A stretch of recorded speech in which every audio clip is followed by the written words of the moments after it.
Shalom saudara-saudara, kembali kita akan belajar bagian firman Tuhan bersama untuk program Faith Room. Dan kali ini saya akan mengajak kita untuk melihat satu bagian firman Tuhan untuk belajar mengenai studi karakter. Dan kita akan melihat tentang karakter dari Daniel. Nah, Daniel sendiri mungkin tokoh yang cukup populer, tokoh yang cukup akrab bagi kita saat kita membaca bagian firman Tuhan. Bahkan mungkin dari kelas-kelas sekolah minggu kita mengetahui cerita dan kisah tentang Daniel. Tetapi di sini saya mengajak untuk kita melihat lebih dalam dan apa yang bisa kita tarik sebagai pelajaran dari kehidupan dan karakter Daniel ini, dan bagaimana hal itu menolong kita di dalam kehidupan kita sebagai orang percaya untuk mengenal Allah lebih dalam dan hidup seturut dengan kehendak Tuhan untuk menjadi kesaksian bagi kemuliaan nama Tuhan. Karena itu sebelum kita membaca dan merenungkan firman Tuhan, mari kita berdoa. Bapa dalam kerajaan sorga, kami bersyukur untuk penyertaan dan kasih-Mu. Kami akan membaca dan merenungkan firman Tuhan. Bantu setiap kami di dalam kelemahan kami untuk mengerti akan kehendak-Mu. Berikan kami kekuatan dan pengertian oleh Roh Kudus-Mu, dan mampukan kami oleh kekuatan dari kuat kuasa Roh-Mu untuk kami boleh hidup di dalam ketaatan bagi kemuliaan nama Tuhan. Berkati sertai setiap kami, di dalam nama Tuhan Yesus kami berdoa. Amin. Saudara, seperti saya katakan tadi bahwa Daniel merupakan salah seorang tokoh yang cukup populer di dalam Alkitab, dan kita tahu cerita itu. Bahkan ketika kita bertanya kepada anak-anak sekolah minggu, mungkin mereka akan dengan begitu cepat bisa menceritakan kisah tentang Daniel, mengenai bagaimana Daniel di Gua Singa, atau juga mungkin teman-temannya Sadrak, Mesak, dan Abednego di perapian, atau bagaimana ketika Daniel menerjemahkan atau menafsirkan mimpi dari Raja Nebukadnezar. Nah, bagian kali ini saya ingin untuk kita fokus kepada bagian pertama dari kitab ini, yaitu dari ayat yang pertama hingga ayat yang ke-13. Saya akan bacakan terlebih dahulu bagi kita semua, kemudian kita akan melihat dan menarik beberapa poin di sana. Pada tahun yang ketiga pemerintahan Yoyakim Raja Yehuda, datanglah Nebukadnezar Raja Babel ke Yerusalem, lalu mengepung kota itu. Tuhan menyerahkan Yoyakim Raja Yehuda dan sebagian dari perkakas-perkakas di rumah Allah ke dalam tangannya. Semuanya itu dibawanya ke tanah Sinear, ke dalam rumah dewanya. Perkakas-perkakas itu dibawanya ke dalam perbendaharaan dewanya.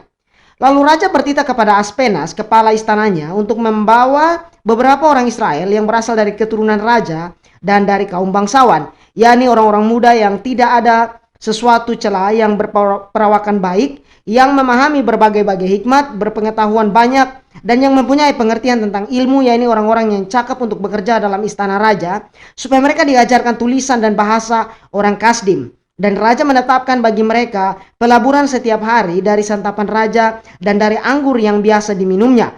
Mereka harus dididik selama 3 tahun, dan sesudah itu mereka harus bekerja pada raja. Di antara mereka itu ada juga beberapa orang Yehuda, yakni Daniel, Hanania, Misael, dan Asaria. Pemimpin pegawai istana itu memberi nama lain kepada mereka. Daniel dinamainya Beltsazar, Hanania dinamainya Sadrak, Misael dinamainya Mesak, dan Asaria dinamainya Abednego.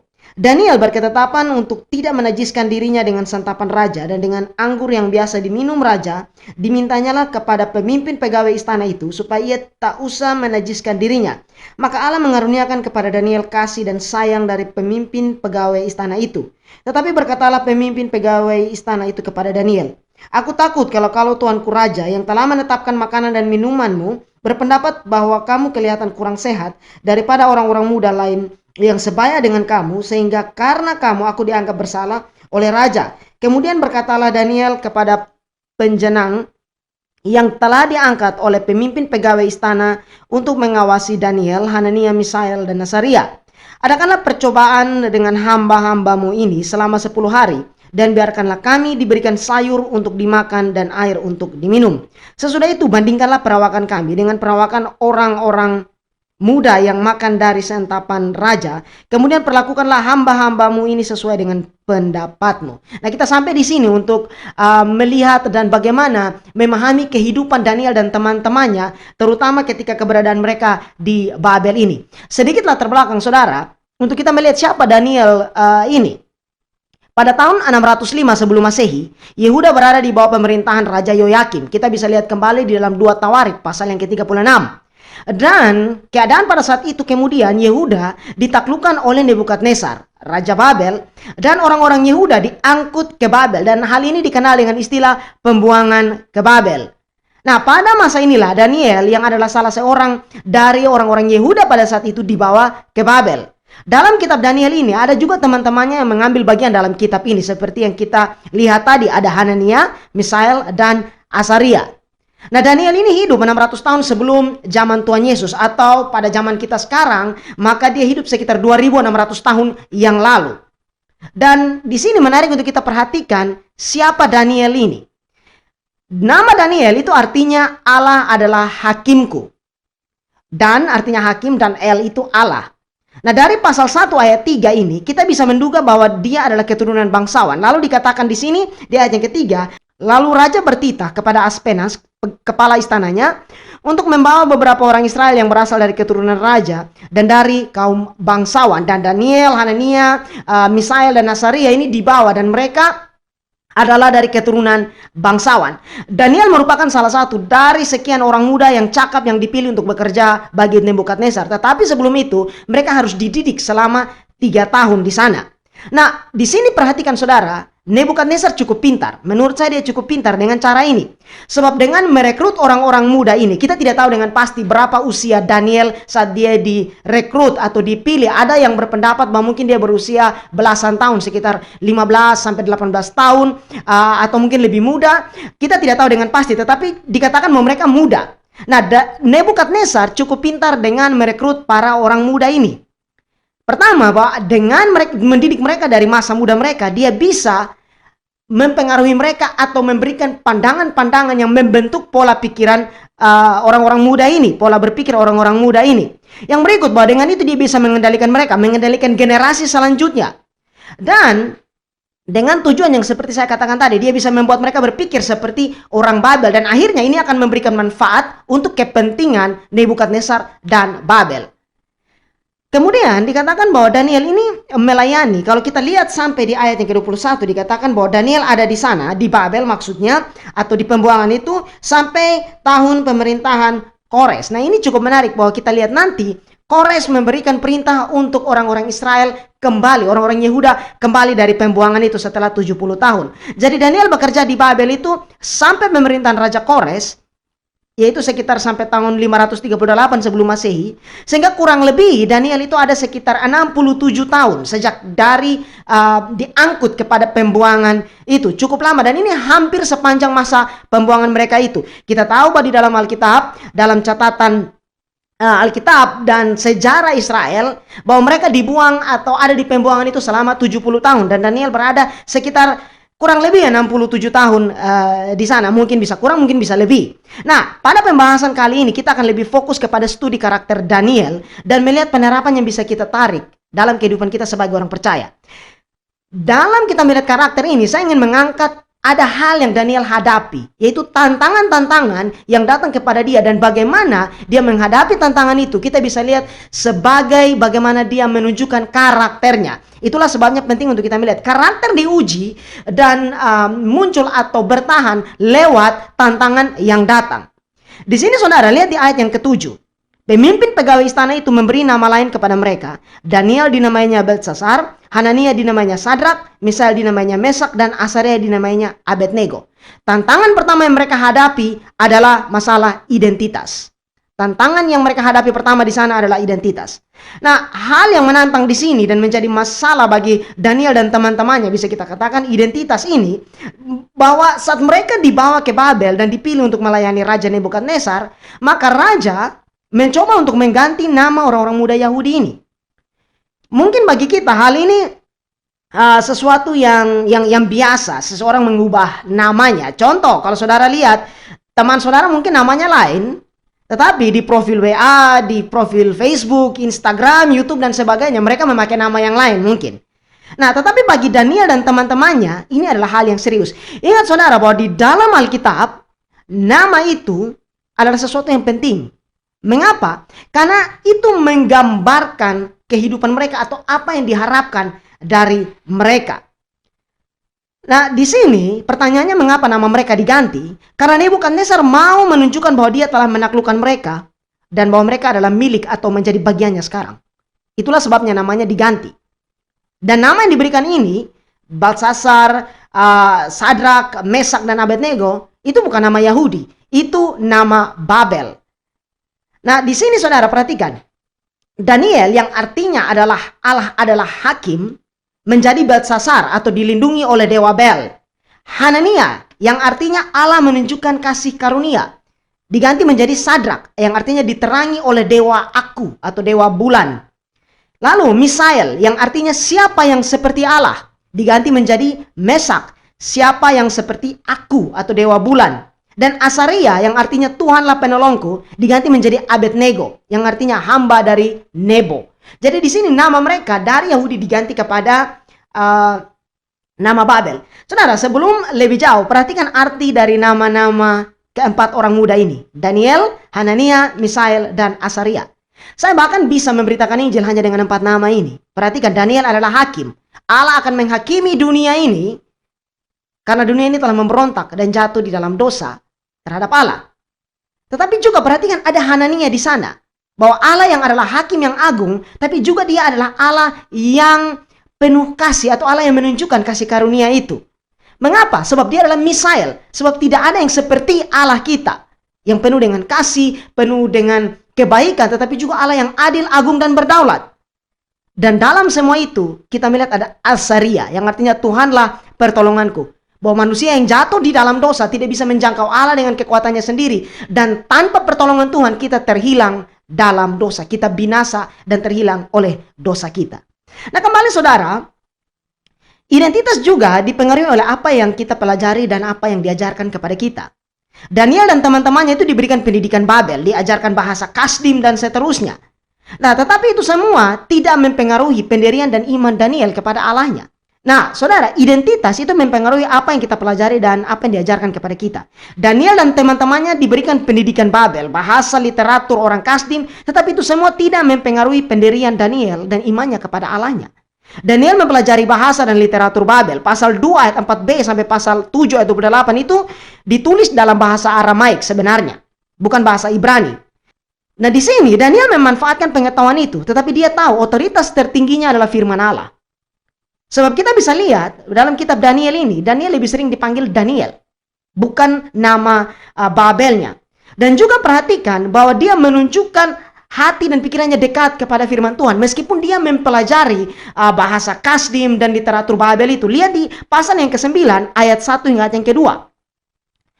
Pada tahun pertama pemerintahan Darius, anak Ahasiweros, dari keturunan orang Media yang telah menjadi raja atas kerajaan orang Kasdim, pada tahun pertama kerajaannya itu, aku, Daniel, memperhatikan dalam kumpulan kitab jumlah tahun yang menurut firman Tuhan kepada Nabi Yeremia akan berlaku atas timbunan puing Yerusalem, yakni 70 tahun. Jadi dia ada di Babel, bekerja di sana, direkrut untuk bekerja dalam istana raja, diajarkan pendidikan Babel, diajarkan literatur Babel, tetapi dia tahu yang tertinggi dan terutama dalam kehidupannya adalah firman Allah. Dia selalu kembali kepada firman Allah. Di pasal yang ke-9 ayat 1 dan 2 yang saya kutip tadi, Daniel melihat kembali apa yang terjadi dalam kehidupan orang Israel itu, merujuk kepada apa yang dinubuatkan oleh Nabi Yeremia, bahwa pembuangan itu akan terjadi sepanjang 70 tahun. Jadi dia kembali kepada firman Tuhan. Bagaimana dengan kita?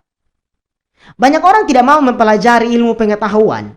Tetapi perhatikan saudara, bahwa hikmat itu Allah yang berikan. Dan panggilan kita adalah memakai apa yang Tuhan berikan itu, ilmu pengetahuan yang ada, untuk memuliakan Allah. Perhatikan saudara juga, saya ingin membuat satu rujukan di sini. Ketika Tuhan Yesus lahir, yang datang untuk mengunjungi adalah orang-orang Majus. Dan mereka bukan orang-orang biasa. Kalau kita menggali lebih jauh tentang siapa orang-orang Majus itu, mereka adalah orang-orang yang terpelajar. Para ahli perbintangan, orang-orang yang terdiri dengan baik. Tetapi pengejaran mereka akan pengetahuan yang benar, atau mencari tentang pengetahuan yang sesungguhnya itu seperti apa, memimpin mereka kepada juru selamat. Saat kita belajar ilmu pengetahuan yang ada, saat kita belajar tentang kehidupan kita, harusnya itu membawa kita melihat kepada siapa pemilik kehidupan kita. Kemudian juga ada satu penerapan yang ingin saya tarik, bahwa kita sudah diberikan identitas yang baru sebagai orang percaya. Kita diberikan identitas yang baru dari Allah saat kita percaya kepada Yesus Kristus. Kita disebut anak-anak Allah. Yohanes pasal 1 ayat yang ke-12. Nah, pertanyaannya adalah apakah kita menerima identitas yang Allah berikan itu kepada kita? Sebab kita sudah menerima identitas itu, kita perlu tahu bahwa kita merasa aman di dalam identitas kita sebagai anak-anak Tuhan. Kita tahu siapa pemilik kehidupan kita, terlepas dari cap atau apa yang orang berikan kepada kita. Nah, aspek lain yang perlu kita lihat bahwa identitas kita itu sebagai orang percaya harus menjadi gaya hidup kita. Saat kita menyandang identitas sebagai orang percaya, maka kita perlu untuk hidup sesuai dengan identitas kita. Jangan biarkan orang lain dan dunia ini mengubah identitas saudara sebagai anak Tuhan. Nah, ini penting untuk kita mengerti, saudara. Sehingga kita tahu bahwa di sini ternyata Alkitab mengajarkan pesan moral yang luar biasa. Bagaimana cara hidup yang baik. Tetapi, bagaimana kita melakukan kehidupan yang baik itu, identitas dan sikap hidup kita yang baik itu, semua harus kembali kepada pemahaman kita terhadap kebenaran firman Tuhan. Itu poin utama yang harus kita mengerti di sini. Itulah sebabnya setiap penerapan yang harus kita tarik dalam kehidupan kita atau yang akan kita tarik dalam kehidupan kita harus kembali kepada kebenaran firman Allah. Nah, hal yang cukup menyedihkan bahwa banyak orang Kristen atau orang yang mengaku Kristen yang memiliki nama-nama dari tokoh Alkitab, tetapi justru identitasnya berubah. Tidak hidup sebagaimana yang firman Tuhan itu maksudkan. Saudara, saya tidak berbicara di sini mengenai satu kehidupan yang sempurna, tetapi berbicara mengenai satu kehidupan yang mau bertumbuh di dalam ketaatan kepada Allah. Hal pertama, tantangan kepada Daniel adalah identitas. Meskipun mereka diberikan identitas yang baru, identitas duniawi bisa kita katakan, tetapi mereka tahu bahwa identitas mereka yang sebenarnya adalah anak-anak Allah. Yang berikut, saudara, tantangan kedua adalah mengenai disiplin kehidupan mereka. Ayat 8. Daniel berketetapan untuk tidak menajiskan dirinya dengan santapan raja dan dengan anggur yang biasa diminum raja. Dimintanyalah kepada pemimpin pegawai istana itu supaya ia tak usah menajiskan dirinya. Daniel mendisiplinkan dirinya dengan melatih yang namanya pengendalian diri. Daniel dan teman-temannya diberikan makanan dan minuman anggur yang sama dengan yang dihidangkan kepada raja, makanan terbaik tentunya. Tetapi mereka menolak itu. Nah, ada sesuatu menarik di sini. Nebukadnezar mencoba merubah cara pandang dan gaya hidup mereka dan iman mereka dengan pertama mengganti nama mereka. Ayat 7. Kemudian memberikan makanan yang mewah kepada mereka, ayat yang ke-8.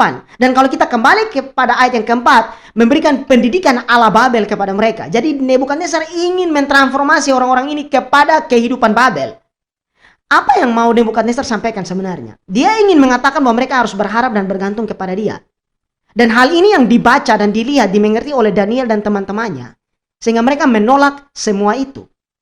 Saya mengutip dari David Guzik, dia mengatakan bahwa tidak diragukan lagi yang ingin dilakukan Nebukadnezar, yaitu dia ingin mengkomunikasikan dengan para pemuda ini adalah bahwa bergantunglah kepadaku untuk semuanya. Daniel dan teman-temannya menolak, bersikeras bahwa mereka hanya akan memandang kepada Allah mereka, artinya bergantung kepada Allah mereka. Lalu, Guzik menarik penerapan yang cukup penting. Dia mengatakan begini, setan menggunakan strategi yang sama untuk menyerang orang percaya saat ini. Mencoba mempengaruhi kita dengan sistem duniawi. Setan ingin untuk kita, pertama, mengkonsumsi apa yang ditawarkan oleh dunia ini kepada kita. Dalam hal negatif. Kedua, membuat kita mengidentifikasikan diri kita dengan dunia ini. Bahwa kita mau sama seperti gaya hidup dan sistem dunia ini yang memberontak kepada Allah. Yang bertentangan dengan kebenaran firman Tuhan. Yang ketiga, membangun pemahaman kita sesuai dengan prinsip-prinsip duniawi yang tidak sejalan dengan kebenaran firman Tuhan. Dan saudara, zaman kita memungkinkan untuk semua hal ini menerpa kita. Kita melihat bahwa sangat begitu mudah mengakses segala sesuatu saat ini. Sehingga filter mengenai semua itu perlu untuk kita miliki. Dan filter itu apa atau penyaring itu apa? Firman Tuhan. Penolakan Daniel dan teman-temannya terhadap makanan dan minuman yang ditawarkan oleh raja ini bukan saja karena kemungkinan besar makanan dan minuman itu sudah dipersembahkan kepada para berhala, tetapi juga mungkin bahwa makanan itu adalah haram bagi orang Yahudi. Contoh, mungkin disajikan kepada mereka daging babi. Nah, sedangkan orang Yahudi tidak memakan daging babi. Tetapi juga saya percaya bahwa Daniel sadar bahwa dirinya adalah bait Allah. Dan dia tidak mau mencemarkan dirinya itu. Nah, Daniel belum pernah membaca 1 Korintus 3 ayat 16. Karena itu ditulis ratusan tahun kemudian oleh Paulus. Tetapi prinsipnya dia mengerti. Paulus menulis dalam 1 Korintus 3 ayat 16 demikian. Tidak tahukah kamu bahwa kamu adalah bait Allah dan bahwa roh Allah diam di dalam kamu? Kembali ini sesuatu yang menarik. Kalau kita membaca dalam 1 Korintus pasal 3, di ayat sebelumnya, dari ayat 16 ini, kalau ayat-ayat sebelumnya kita baca, Paulus memberikan sebuah peringatan dan nasihat untuk menjaga kekudusan tubuh kita. Jangan mencemarkan tubuh kita. Nah, menarik. Bahwa mungkin saat ini orang bisa memberikan nasihat yang sama, tetapi dengan latar belakang yang berbeda. Ada yang mengatakan bahwa mungkin untuk alasan kesehatan. Mungkin untuk alasan yang lain. Tetapi menarik bahwa ketaatan orang Kristen terutama adalah karena ada alasan teologis di balik semua itu. Sehingga penerapan yang kembali kita tarik harus dilihat landasan teologisnya seperti apa, kebenaran firman Tuhannya seperti apa. Itulah sebabnya jangan cepat-cepat mengatakan bahwa oh saya tidak mau belajar teologi, saya hanya mau penerapannya. Saudara, kita harus tahu bahwa saat kita mau menerapkan sesuatu dalam kehidupan kita, penerapan dan sikap hidup itu, landasan teologisnya apa? Kebenaran firman Tuhannya berbicara seperti apa? Itulah yang membuat kita untuk mengerti dan melihat dengan cara pandang dan standar moral yang sesuai dengan kebenaran firman Tuhan.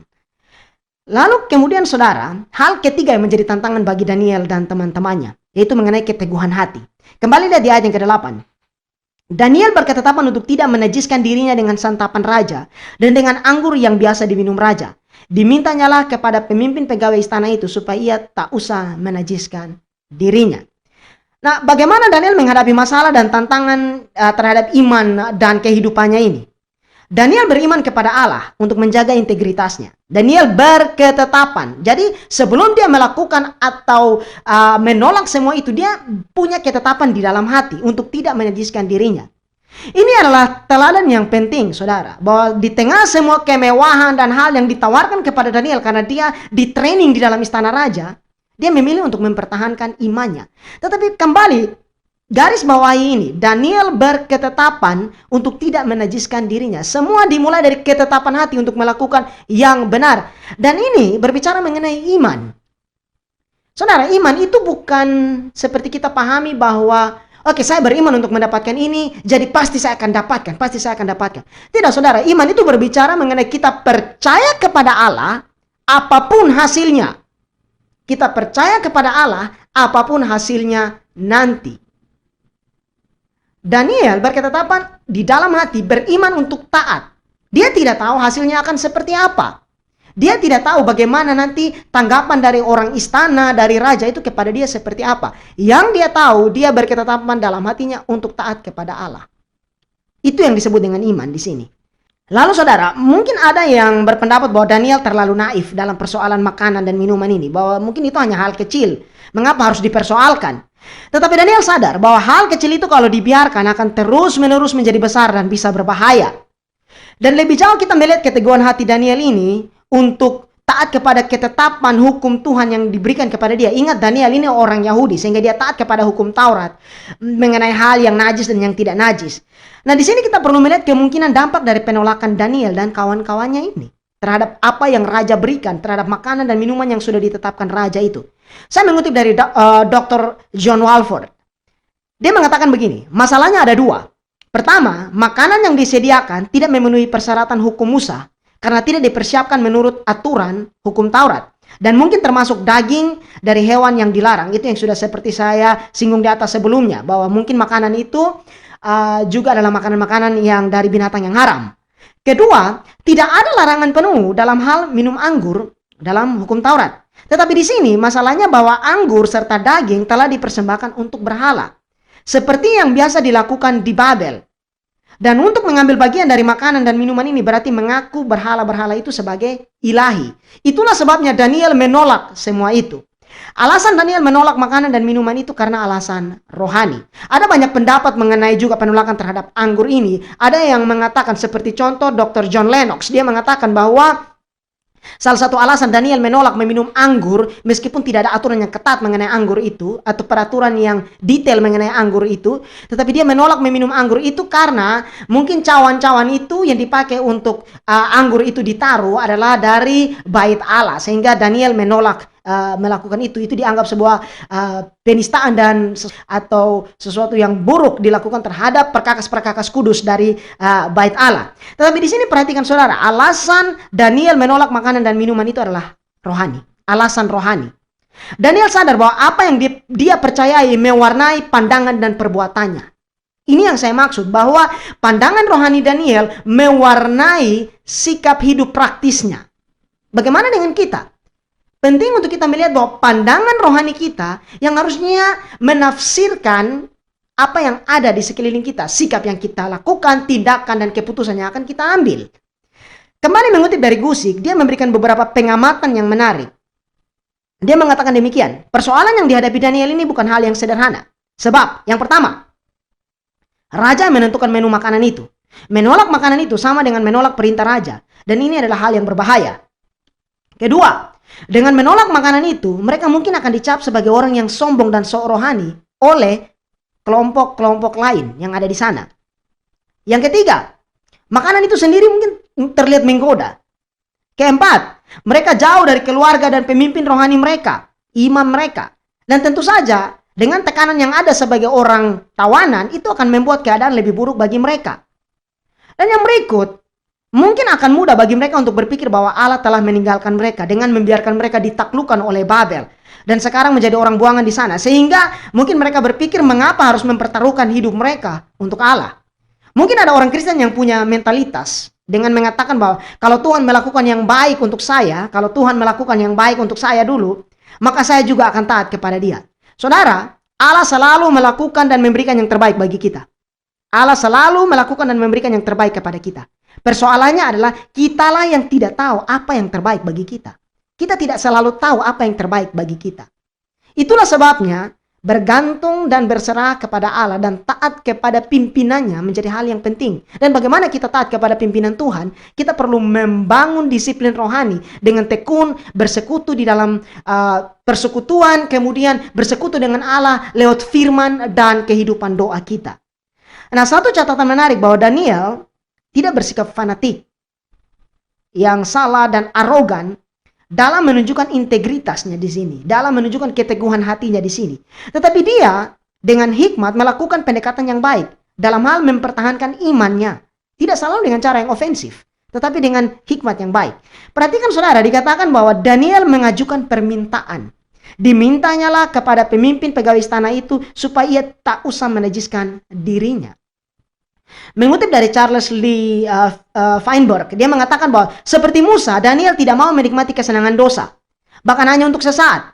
Tetapi meskipun dia telah memutuskan dalam hatinya untuk tidak menajiskan dirinya sendiri, dia menyadari bahwa dia masih berada di bawah otoritas raja. Jadi untuk melakukan segala sesuatu dengan sopan dan tertib, dia meminta izin untuk dikecualikan dari makanan yang ditentukan untuk kelasnya itu. Yang kedua, Daniel menawarkan solusi. Lihat di ayat yang ke-10 hingga ayat yang ke-13. Tetapi berkatalah pemimpin pegawai istana itu kepada Daniel, "Aku takut kalau tuanku raja yang telah menetapkan makanan dan minumanmu berpendapat bahwa kamu kelihatan kurang sehat daripada orang-orang muda lain yang sebaya dengan kamu, sehingga karena kamu aku dianggap bersalah oleh raja." Kemudian berkatalah Daniel kepada penjenang yang telah diangkat oleh pemimpin pegawai istana untuk mengawasi Daniel, Hanania, Misael, dan Asaria, "Adakanlah percobaan dengan hamba-hambamu ini selama 10 hari, dan biarlah kami diberikan sayur untuk dimakan dan air untuk diminum. Sesudah itu bandingkanlah perawakan kami dengan perawakan orang-orang muda yang makan dari santapan raja, kemudian perlakukanlah hamba-hambamu ini sesuai dengan pendapatmu itu." Jadi dia tidak hanya protes, dia tidak hanya menolak, tetapi dia menawarkan solusi. Dia tidak melawan dengan ofensif, dia tidak mengadakan protes, mengadakan unjuk rasa, tidak. Dia menawarkan solusi. Dan lebih dari itu, kita melihat bahwa ada penyertaan Tuhan yang luar biasa bagi mereka di sana. Ayat yang ke-9, "Maka Allah mengaruniakan kepada Daniel kasih dan sayang dari pemimpin pegawai istana itu."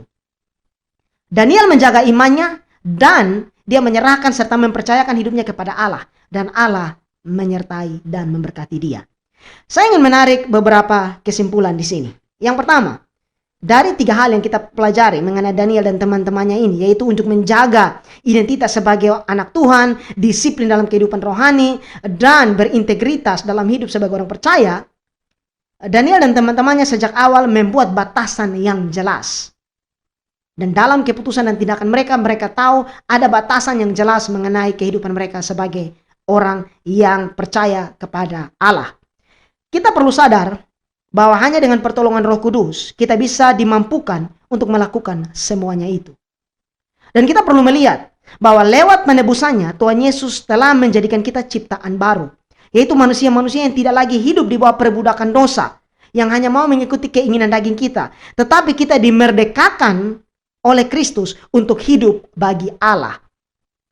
Kita memang belum sempurna, tetapi biarlah kita memberi diri kita dipimpin oleh Roh Kudus agar hidup kita bisa menjadi kesaksian yang baik untuk mempermuliakan nama Tuhan. Dan biarlah mata kita memandang kepada Kristus yang oleh kasih karunia-Nya membawa kita dari dunia yang gelap ini kepada terang-Nya yang memimpin kita kepada satu kehidupan yang mempermuliakan Allah, dan kiranya kehidupan kita menjadi kesaksian sehingga nama Allah ditinggikan.